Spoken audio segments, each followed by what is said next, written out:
नमस्कार, स्वागत है आपका TV9 भारतवर्ष के स्पेशल शो में। आपके साथ मैं हूं सुमेरा खान। मेरे साथ मौजूद हैं मेरे सहयोगी समीर और प्रीति। शुरुआत करते हैं इस वक्त की बड़ी खबर के साथ। बांग्लादेश के खिलाफ कोलकाता में प्रदर्शन हुआ है। डेप्यूटी हाई कमीशन के बाहर यह प्रदर्शन किया गया। चिन्मय दास की गिरफ्तारी का विरोध किया जा रहा है। यूनुस सरकार के खिलाफ जबरदस्त नाराजगी देखने को मिल रही है कोलकाता में, और ये प्रदर्शन कोलकाता में हो रहा है। यूनुस सरकार के खिलाफ नाराजगी है। जिस तरह से चिन्मय दास की गिरफ्तारी की गई बांग्लादेश में, उसके बाद ये विरोध प्रदर्शन हो रहा है कोलकाता में। डेप्यूटी हाई कमीशन के बाहर बांग्लादेश के ये प्रदर्शन किया जा रहा है।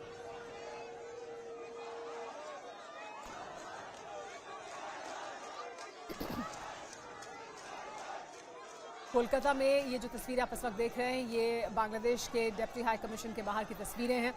दरअसल इसके पहले कई बयान सामने आए थे बीजेपी नेताओं के, खासतौर पर जिनमें कहा गया था कि अगर इस तरह के मामले और ज़्यादा प्रकाश में आएंगे, जिस तरह के हालात बांग्लादेश में बने हुए हैं हिंदुओं के खिलाफ जो वहाँ पर कार्रवाई की जा रही है, ऐसे में कोलकाता में विरोध प्रदर्शन किया जाएगा, विरोध दर्ज कराया जाएगा। और ये विरोध दर्ज कराने के लिए बड़ी संख्या में लोग इकट्ठा हुए हैं डेप्यूटी हाई कमीशन के बाहर। चिन्मय कृष्ण दास को गिरफ्तार किया गया था ढाका में, ढाका से चिटगांव जाते वक्त।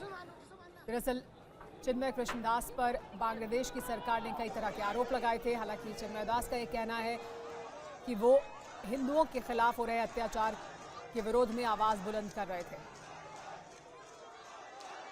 लेकिन एक रैली जो चिटगांव में हुई, उसको लेकर जमात इस्लामी की तरफ से और कई और संगठनों की तरफ से बांग्लादेश में मांग की जा रही थी कि इस्कॉन के खिलाफ कार्रवाई की जाए। चिन्मय दास की गिरफ्तारी की गई, जिसमें चिन्मय दास का यह कहना था कि वो अल्पसंख्यक हिंदुओं पर हो रहे अत्याचार के विरोध में आवाज बुलंद कर रहे हैं।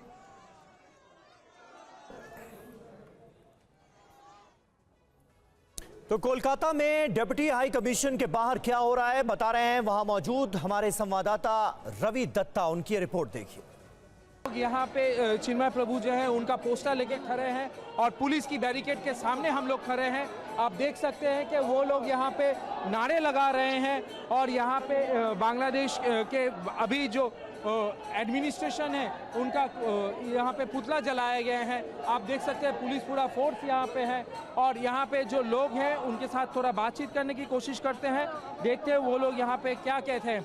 आप लोग अगर यहाँ पे खड़े हैं तो आप लोगों का क्या मंसूबा है, क्या चाह रहे हैं? क्या मंसूबा और क्या चाहिए? पूरा देश देख रहा है आज हिंदुओं का क्या हाल है। आज हिंदू सड़कों पे उतरा है किस लिए? आज हर जगह पे हिंदू बड़े बड़े मार खा रहे हैं। क्यों? क्योंकि हम लोग माने हर टाइम शांति से काम लेते हैं। बहुत हो गया शांति की बात, बहुत हो गया। अब कोई शांति की बात नहीं होगा। अब एक एक हिंदू का हिसाब हम लोग लेंगे। बहुत हो गया, ये ठीक नहीं है। ये हमारा जो गवर्नमेंट कर रहा है, ये हमारे मुख्यमंत्री ममता बंदोपाध्याय, वो तो वक़्फ़ बिल पास कर रहा है। वो तो हिंदू का कोई अलग तो नहीं है। क्या आपका भी यही कहना है? हाँ, सब एक ही बात, हम लोग की सब यही बात है। ये एक बात कहना चाहते हैं, इस्कॉन ने इफ्तार पार्टी का आयोजन किया था ना। इस्कॉन हर टाइम मानवता का परिचय देते। जब वहाँ पे फ्लड हो रहा था, यही इस्कॉन के सामने भीख मंगा देश थाला फैला के खड़ा था, भात चावल के लिए, दाल के लिए। यही इस्कॉन तब बांग्लादेशी मुसलमान के वो भेदभाव नहीं किए थे कि हिंदू देख के इस्कॉन ने परिसेवा नहीं दिया था। हिंदू मुसलमान सबको दिया था। लेकिन हर वक्त ये इतिहास गवाह है, हर वक्त हिंदू भाईचारा निभाता है। लेकिन भाई का फर्ज हम लोग निभाते हैं, चारा भी हम ही लोग बनते हैं। और हम लोग सिर्फ आज तक हम लोग को क्या मिला? पीठ पे छुरी। और इस बीच बड़ी जानकारी मिल रही है कि बांग्लादेश में हिंदुओं से हिंसा पर खुलासा हुआ है। हिंदुओं को टारगेट कर रहा आतंकी संगठन एबीटी। नई सरकार आने के बाद बांग्लादेश में एबीटी एक्टिव है। शेख हसीना सरकार ने एबीटी पर कसा था शिकंजा। पाक खुफिया एजेंसी आईएसआई का एबीटी को पूरा सपोर्ट है।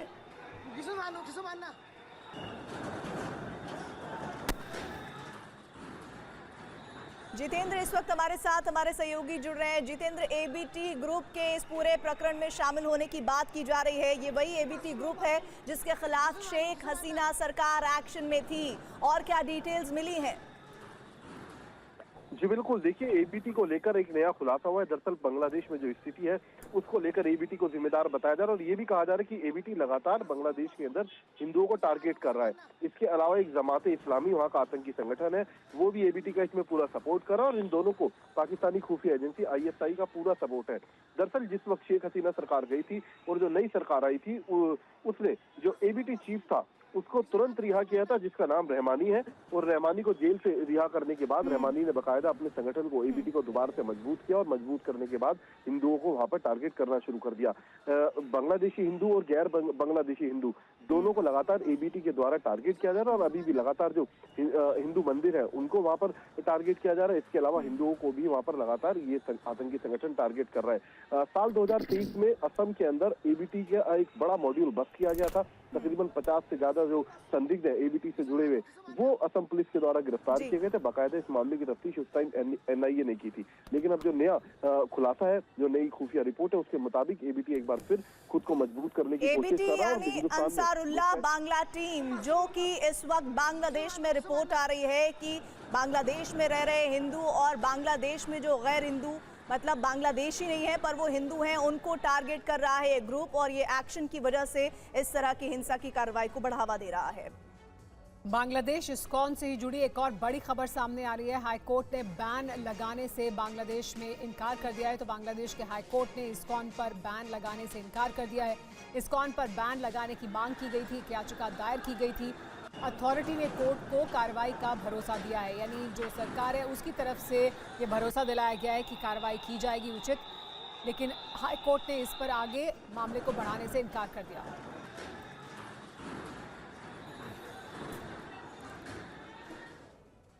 और बांग्लादेश में इस्कॉन मामले को लेकर विदेश मंत्री एस जयशंकर ने प्रधानमंत्री मोदी से अहम मुलाकात की है। इस बीच राहत की खबर यह है कि इस्कॉन पर सुनवाई के दौरान बांग्लादेश के हाईकोर्ट ने बैन लगाने से इनकार कर दिया है। हालांकि इसे फौरी राहत के तौर पर देखा जा रहा है। पीएम मोदी और विदेश मंत्री एस जयशंकर ने बांग्लादेश के बिगड़ते हालात को लेकर मुलाकात की है।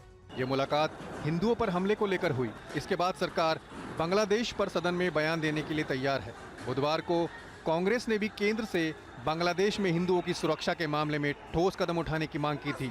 सरकार पहले ही बांग्लादेश की अंतरिम सरकार के सामने धर्मगुरु चिन्मय दास की गिरफ्तारी पर ऐतराज जता चुकी है। 25 नवंबर को ढाका एयरपोर्ट से चिन्मय कृष्ण दास को गिरफ्तार किया गया था। उन पर अक्टूबर के अंतिम हुई रैली के दौरान राष्ट्रीय ध्वज के अपमान करने का आरोप है। इस बीच इस्कॉन को थोड़ी राहत मिली है। सुनवाई के दौरान हाईकोर्ट ने स्वतः संज्ञान लेने से मना कर दिया है, क्योंकि इस मामले में कई स्तर पर कानूनी कार्रवाई चलने की जानकारी इस्कॉन को दी गई है। जानकारों की माने तो अब इस्कॉन के पास ये उपाय हैं कि बांग्लादेश में चल रही कानूनी और प्रशासनिक कार्रवाई पर पूरी ताकत से लड़ाई लड़ें।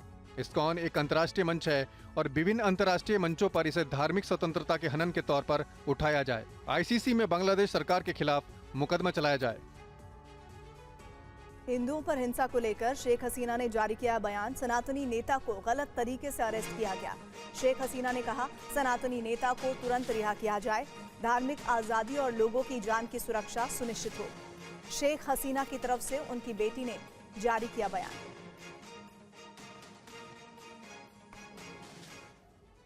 चिन्मय प्रभु की गिरफ्तारी से इस्कॉन ने अपना पल्ला झाड़ लिया। इस बीच ये बड़ी खबर आ रही है। इस्कॉन बांग्लादेश के सचिव चारू चंद्र बोस ने बयान दिया है। चिन्मय प्रभु के शब्दों की जिम्मेदारी इस्कॉन की नहीं है, ये कहा है। चिन्मय प्रभु को हाल ही में इस्कॉन से निकाल दिया गया था।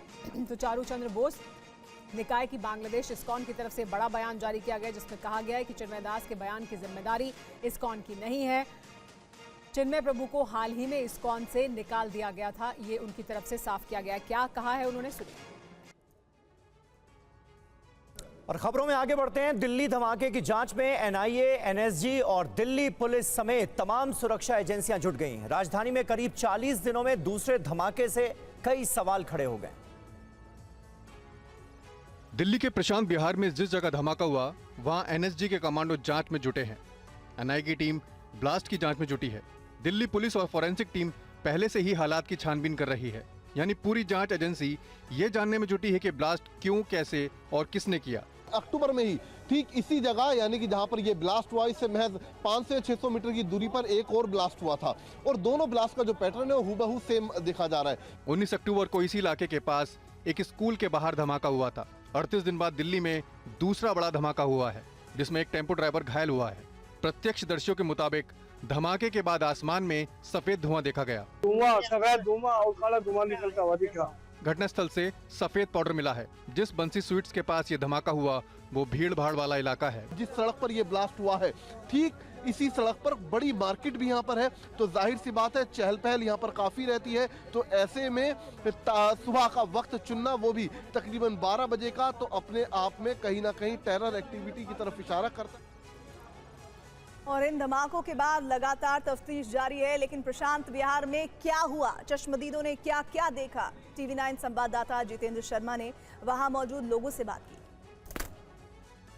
आज सुबह तकरीबन 11:51 पर प्रशांत विहार में फिर से धमाका हुआ। धमाका काफी तेज था, जिसकी आवाज दूर दूर तक सुनाई दी। कुछ चश्मदीद इस वक्त हमारे साथ मौजूद हैं, बात करते हैं उनसे। नाम क्या है आपका? एडवोकेट हरीश शर्मा। किस तरीके का धमाका था, क्या सुना आपने? क्या देखिए, नॉर्मल ब्लास्ट तो नहीं था ये, काफ़ी ज़ोर से आवाज़ आई थी, धुआं भी उठा था जो आसपास की मिट्टी थी। हमने इनिशियली आके देखा कि वो सिलेंडर ब्लास्ट तो नहीं है, क्योंकि यहाँ पे बहुत सारे स्टॉल्स भी लगते हैं। पिछली बार जो धमाका हुआ था वो कितनी दूर हुआ था?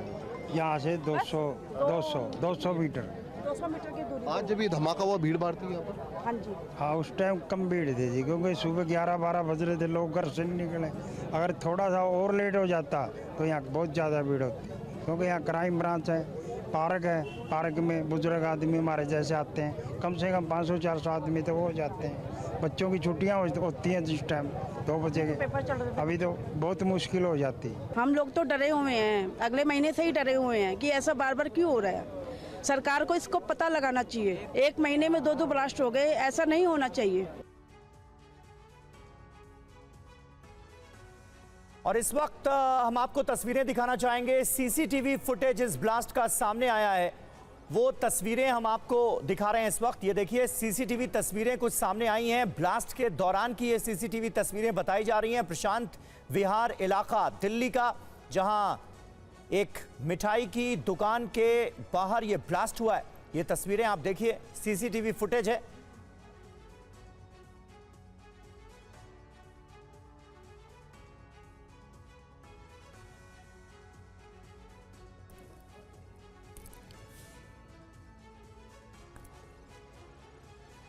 तो अभी थोड़ी देर पहले ही ये सीसीटीवी फुटेज रिलीज की गई है और ये सीसीटीवी फुटेज हम आपको दिखा रहे हैं।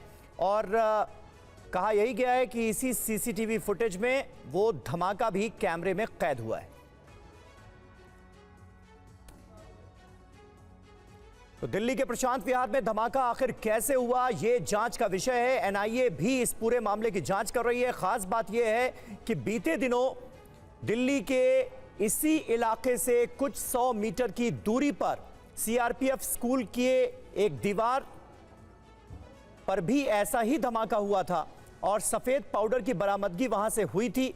अभी तक दिल्ली पुलिस उस केस को सॉल्व नहीं कर पाई है और एक दूसरे धमाके की खबर सामने आई है। प्रशांत विहार इलाका जहां पर धमाका हुआ है, जिसमें एक टैक्सी ड्राइवर के घायल होने की भी खबर सामने आई है। धमाका कैद हुआ है सीसीटीवी फुटेज में, वो भी हम आपको थोड़ी देर में दिखाएंगे।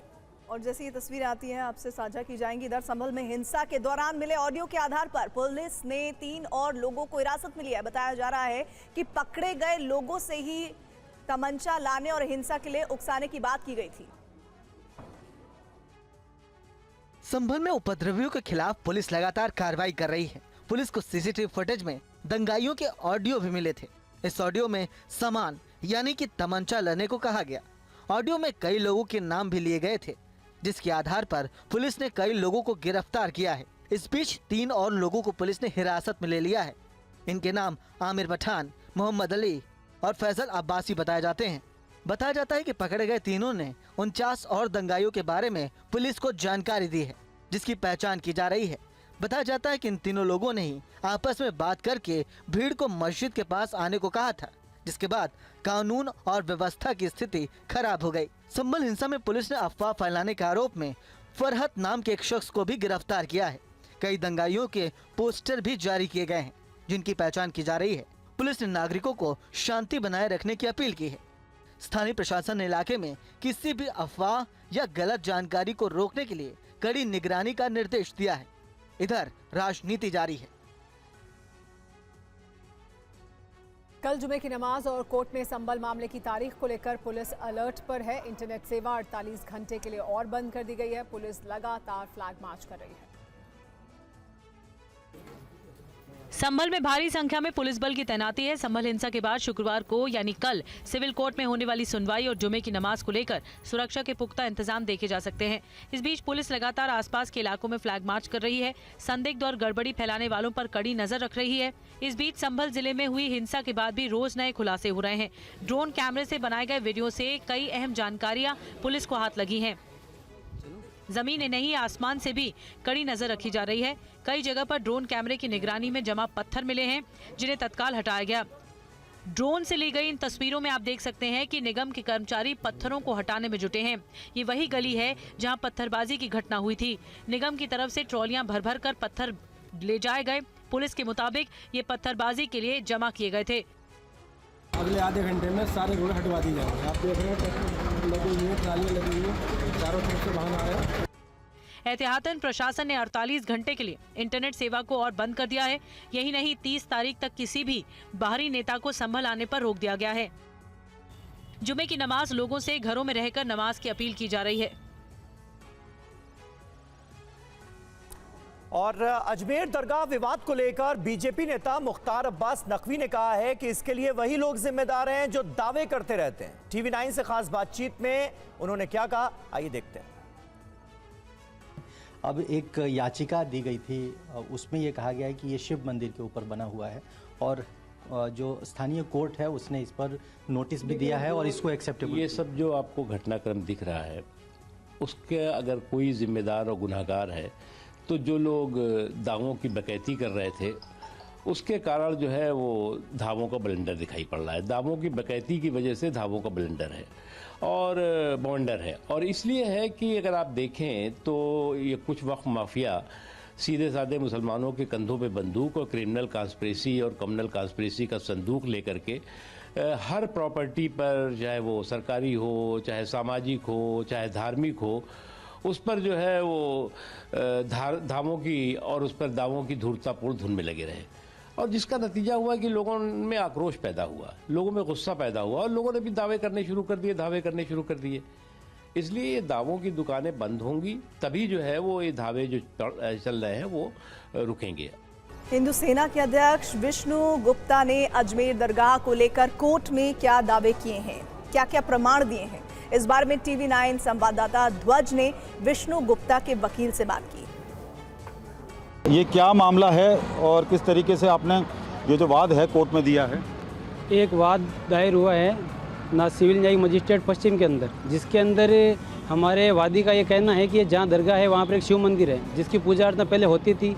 लंबे समय होने के बाद में वो पूजा अर्चना बंद कर दी गई है और वहाँ पे शिव मंदिर होने के पुख्ता प्रमाण हैं उनके पास, जिनको कोर्ट के द्वारा वापस साबित करके और वहाँ पे पूजा अर्चना करने वापस शुरू करना चाहते हैं। कि 20 तारीख को जो है उससे पहले क्या कुछ एविडेंस दिए जाएंगे और क्या दावा उन्होंने किया है? इसमें एक हरविलास शारदा करके हैं, लेखक हैं और अजमेर में म्यूनसिपल कॉरपोरेशन के चेयरमैन भी रहे हैं ब्रिटिश काल में। उन्होंने उनकी एक किताब आई हुई थी अजमेर हिस्टोरिकल करके, उस पर उन्होंने जो मेंशन किया है उस किताब का हमने हवाला दिया। जो और झारखंड में एक बार फिर हेमंत सोरेन की सरकार बन गई है। आज सोरेन ने चौथी बार रांची के ऐतिहासिक मोहरबादी मैदान में मुख्यमंत्री पद की शपथ ली। मैं लगातार चौथी बार हेमंत सोरेन ने झारखंड के मुख्यमंत्री के रूप में शपथ ली। राज्यपाल संतोष कुमार गंगवार ने उन्हें पद की शपथ दिलाई। 49 वर्षीय हेमंत राज्य के 14वें मुख्यमंत्री बने हैं। शपथ ग्रहण के दौरान मोहराबादी मैदान पूरी तरह भरा था।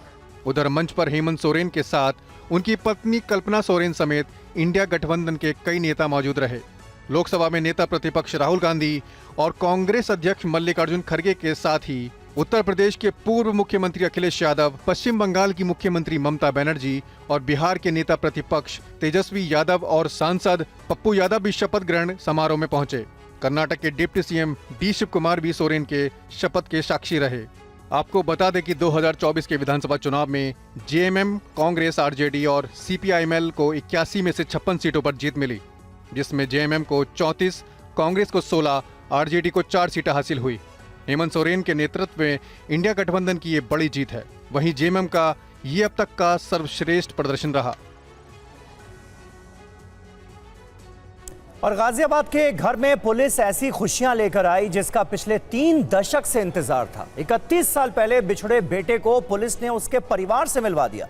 ये रिपोर्ट देखिए। 1993 में साहिबाबाद इलाके से लापता हुआ 7 साल का राजू उर्फ पन्नू 31 साल बाद परिवार के पास लौट आया। राजू ने अपनी दास्तान सुनाई जिसमें उसने राजस्थान में बंधक बनाकर रखे जाने और अमानवीय हालातों में जीने का दर्द बयां किया। राजू ने बताया कि 8 सितंबर 1993 को वह अपनी बहन के साथ स्कूल से लौट रहा था, तभी उसका अपहरण कर लिया गया। उसे राजस्थान ले जाया गया जहां उसे बुरी तरह मारा पीटा गया। दिन भर कठोर काम कराया जाता और खाने को सिर्फ एक रोटी दी जाती। रात में उसे बंधक बनाकर रखा जाता था। मौका पाकर राजू एक ट्रक में छिपकर राजस्थान से दिल्ली पहुंच गया। राजू के मुताबिक वो दिल्ली में कई पुलिस थानों में मदद के लिए गया, लेकिन उसे किसी ने नहीं सुना। इतने सालों में वह अपना इलाका और घर भी भूल चुका था। लेकिन 22 नवंबर को खोड़ा थाने पहुंचने पर कहानी ने नया मोड़ लिया। खोड़ा पुलिस ने राजू को खाना पीना मुहैया कराया और उसकी कहानी को सोशल मीडिया के जरिए लोगों तक पहुंचाया। इस प्रयास का नतीजा ये हुआ कि राजू के चाचा ने उसे पहचान लिया और राजू घर पहुंच गया। और भारत न केवल रिकॉर्ड खाद्यान्न उत्पादन कर रहा है बल्कि अनाज के निर्यात से बहुमूल्य विदेशी मुद्रा भी कमा रहा है। देश की जीडीपी में कृषि सेक्टर का करीब 17% का योगदान है। इस पर यह रिपोर्ट देखिए। भारत में खाद्यान्न उत्पादन लगातार रिकॉर्ड ऊंचाइयां छू रहा है। आज भारत न केवल खाद्यान्न उत्पादन में आत्मनिर्भर हो चुका है बल्कि उसका निर्यात भी कर रहा है। कृषि मंत्रालय के मुताबिक जून में खत्म हुए 2023-24 फसल वर्ष में भारत का खाद्यान्न उत्पादन 332.22 मिलियन टन रहा, जो 2022-23 के मुकाबले 2.61 मिलियन टन ज्यादा है। आपको बता दें कि फसल वर्ष 2022-23 में 329.6 मिलियन टन उत्पादन हुआ था। 2023-24 में गेहूं का उत्पादन 113.29 मिलियन टन और चावल का 137.82 मिलियन टन बम्पर उत्पादन हुआ। 2022-23 फसल वर्ष में गेहूं का उत्पादन 110.55 मिलियन टन, जबकि चावल का इसी फसल वर्ष में उत्पादन 137.75 मिलियन टन रहा। भारत खाद्यान्न के निर्यात से करीब $50 बिलियन की विदेशी मुद्रा भी कमा रहा है। कृषि मंत्री शिवराज सिंह चौहान के मुताबिक रासायनिक खाद के बेइंतहा इस्तेमाल, प्राकृतिक संसाधनों के बेजा इस्तेमाल और मौसम ने 30% मिट्टी की उर्वरता खत्म कर दी है। सरकार ने मिट्टी की उर्वरता बनाए रखने के लिए कई कदम उठाए हैं।